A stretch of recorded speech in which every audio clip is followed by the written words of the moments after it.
Welcome back to the 2-minute warning, back on the topic of the NFL today. Today, we are talking LA Rams and looking more specifically at how they can have a top 5 offense in the 2021 season. Obviously, a lot of hope for this Rams offense bringing in Matthew Stafford from the Detroit Lions. I think they have the potential to be good. But before we get into the video, question of the day. Today, we're going to be setting up a race between two players. One being LA Rams' new receiver, Deshaun Jackson, versus division rival now, DK Metcalf, in a race. Deshaun Jackson, prime Deshaun Jackson, of course. We're not talking 35-year-old D-Jack now. Prime Deshaun Jackson versus DK Metcalf in a race. Who you taking? Comment below, and at the end of the video, Jay and I will give you our winner. But Jay, let's get started talking about how this Rams team can have a top 5 offense. Yeah, before even saying how they can, we do have to look at the other teams that are right around top 10 that they'll be fighting for. I feel like the Chargers, Seahawks, Ravens are kind of all those teams floating around, getting in the top 10, but can all make a top 5 push this year.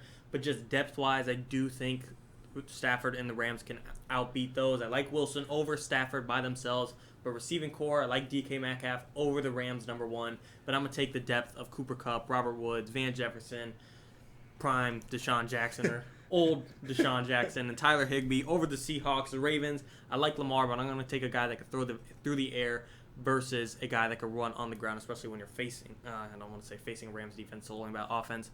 And then I'm still going to take the Rams. And then the Chargers, I like Herbert, and he could eventually surpass Stafford, but just right now, Stafford as a whole with the Rams is a better team than what the Chargers has on roster. So I do think right now I have them right at like pretty much number 6, fighting to get in, and it really just depends how will Stafford be. He doesn't have to be this guy that becomes a top 5 quarterback, becomes an MVP guy. He doesn't have to beat Russell Wilson as the best quarterback in the division. He just has to be who he is. He just doesn't have to decline. He has to be what we thought he was in Detroit, and this Rams team will definitely get there. Like I said, just purely depth-wise and being a well-coached offense with Sean McVay, one of the most innovative offensive coaches in the NFL today for sure.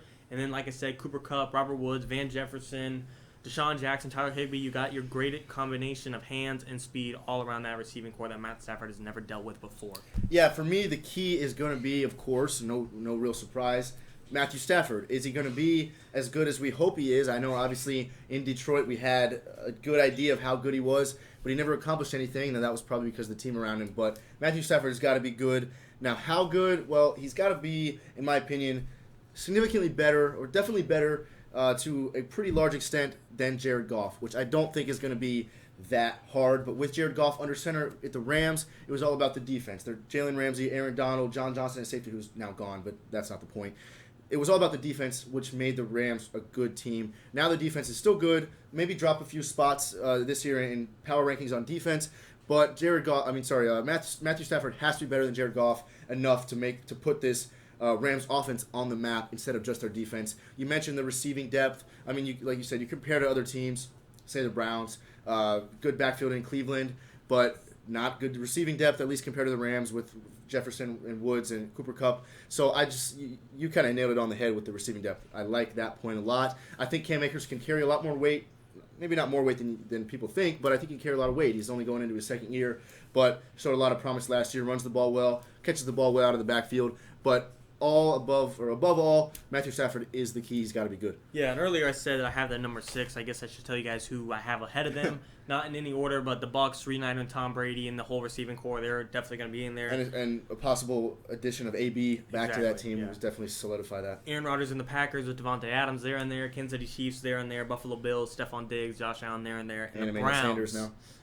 Yeah, Emmanuel Sanders. And the Browns, they are in my top 5 offense. Baker Mayfield's great game. I don't want to call him game manager, but he manages that offense. Right, I say that too, but that seems kind of like a knock-on. But between the best backfield in the NFL, great O-line, and a depth of a receiving core, this Browns team is very comparable to the Rams team. And like you said, Cam Akers, last year I feel like it wasn't until the back half of the season they started absolutely utilizing Cam Akers to his full potential. So I'd like to see a whole season of Cam Akers being their number 1 guy. They didn't really have him at number 1 at first. They kept having him switch in and out between Malcolm Brown, I think was his... Yeah, Malcolm Brown. So I think him getting the starting job and Matthew Stafford having a running back he could never rely on. We know Detroit hasn't had a run game since Barry Sanders, and Matthew Stafford's never had a great offensive line in Detroit. He's never had a good coach in Detroit. Receiving core, like I said, he's had Calvin Johnson in Detroit, but outside of him, Matthew Stafford has never had this great of an offense surrounding him. I think with the amount of time he's going to get in the pocket compared to what he's had, the run blocking he'll get from Cam Akers, the run game he'll get from Cam Akers, and like you said, the defense, this is an offense video, but when your defense can hold the other team to a low amount of points, Matt Stafford doesn't have to go out and throw a bunch of risky throws because he's down 25 points. Yeah, to really look at the video, I mean, can they be top 5? I think it's between them and the Browns to edge out for that 5 spot for offensive-wise. And yes, the Browns have a better backfield. I think they have one of the best, if not the best, in the league with Nick Chubb and Kareem Hunt. But outside of that, I already kind of mentioned I like the Rams receiving depth more. I mean, who would you say Cleveland's number 1 is? I think it's Jarvis. Yeah, I'd say Odell if he's healthy. Yeah, if a healthy Odell, but I guess right now they don't have him. But the Rams just have, between Van Jefferson and Robert Woods and Cooper Kupp, so many guys that are speedy in the slot and just get separation, get open, all of the above. Now, I don't know, the way Stafford played for, I guess, the majority of his career in Detroit was with number 1 in Megatron.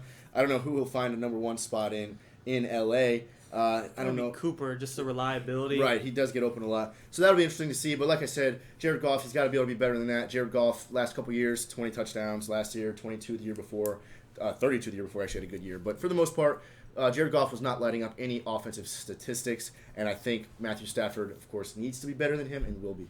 Yeah, we mentioned it early in the video, kind of like a joke, but I seriously think DeSean Jackson is a small X factor in this team. Just between the receiving core of Cooper Kupp, Robert Woods, Van Jefferson, Tyler Higbee, there's plenty of speed and hands between there that the separation will be made, and Cooper Kupp could get double teamed.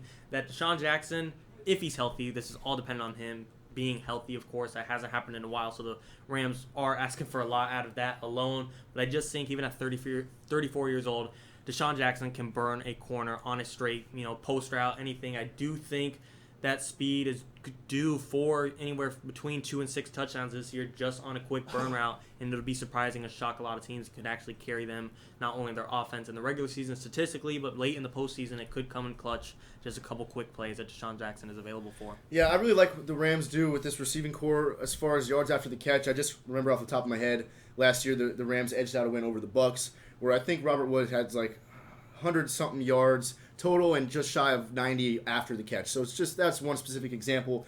But between him and Cooper Kupp, they're really quick. They do a lot with the ball after the catch, which, like I said, I guess Matthew Stafford playing style in Detroit was more of a deep ball to Megatron. But I think if you get him in a spot where he's got to do more of just shorter passes, where his receivers do the more work after the catch, I don't think anyone's going to complain about that, and I think that'll work to the Rams' advantage. Yeah, and funny you mentioned Robert Woods. He's a guy that sometimes he's not even acting receiver. We do a bunch of screen passes, and they hand it off to him. Robert Woods does all kinds of run plays as well, and he's just a wild card weapon X factor as well that I seriously think can help out this Rams team. Overall, the offense, on paper, strictly, it might be a top 5 offense already, but we just have to see it click together to fully give them there. I do think they can get to it and will get to it, but it always is a question mark. We don't know how it will turn out.